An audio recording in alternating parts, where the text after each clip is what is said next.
No Way Out from 1987. Kevin Costner tries to prevent Gene Hackman from framing him as a Soviet spy. And sultry saxophone.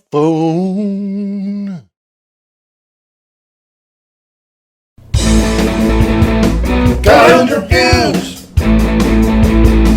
Kyle's Reviews!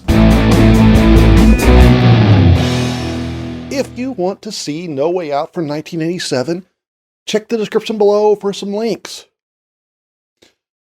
So there are some movies that you sort of catch them halfway through, and they seem interesting, but then when you watch them from the beginning, they're not nearly as interesting. No Way Out's one of those films. When I was a kid, I remember I was with my dad, one of his friends' house, and I don't know, but we started watching this movie. Must have been 2/3 the way through. And I remember it being really tense because they're trying to, this picture, they don't know who's in the picture. And then at the end, they find out, dun, dun, dun, it's Kevin Costner. And now, 30 years later, I've finally watched the movie from the beginning.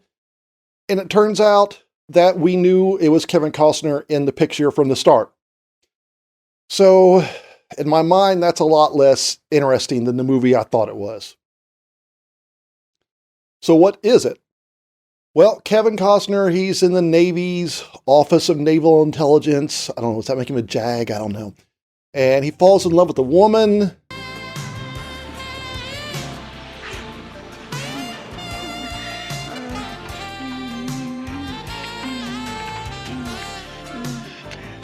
He was having an affair with Gene Hackman.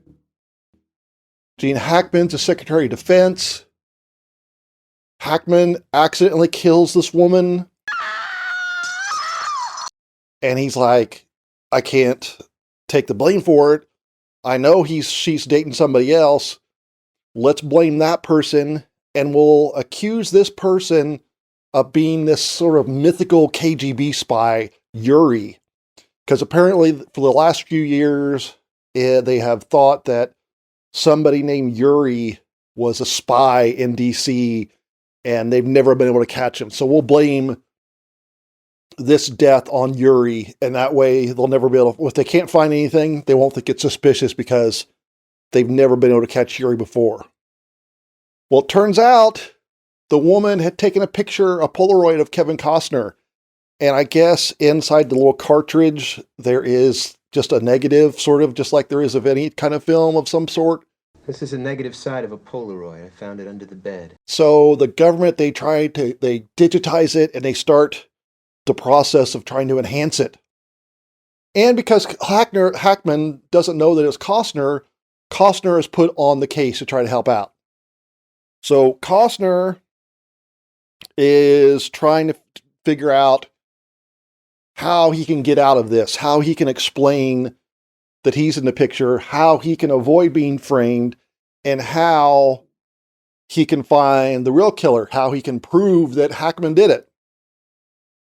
And so even though we know from the start that he's in the picture, there is some suspense there.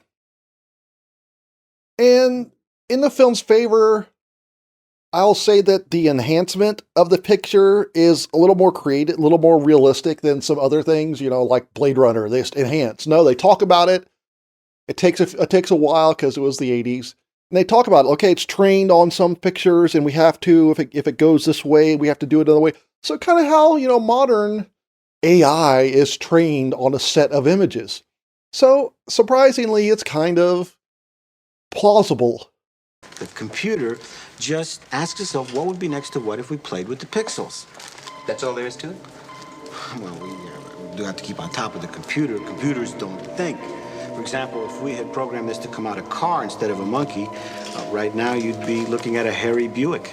However, the movie's not as tense. There are some surprises, though. I think this film is due for a remake. Apparently, this is actually a remake. It's based on a book, apparently, and there was a black and white version. I think that if they did remake it and we didn't know that who was in the picture from the start, that would be a lot more tense. It does have a good ending, though. So I'm going to give No Way Out 2 thumbs up. Enhance that picture. But we all know it's Costner. Hackman doesn't know. But you know that you should like and subscribe because I'd really appreciate it.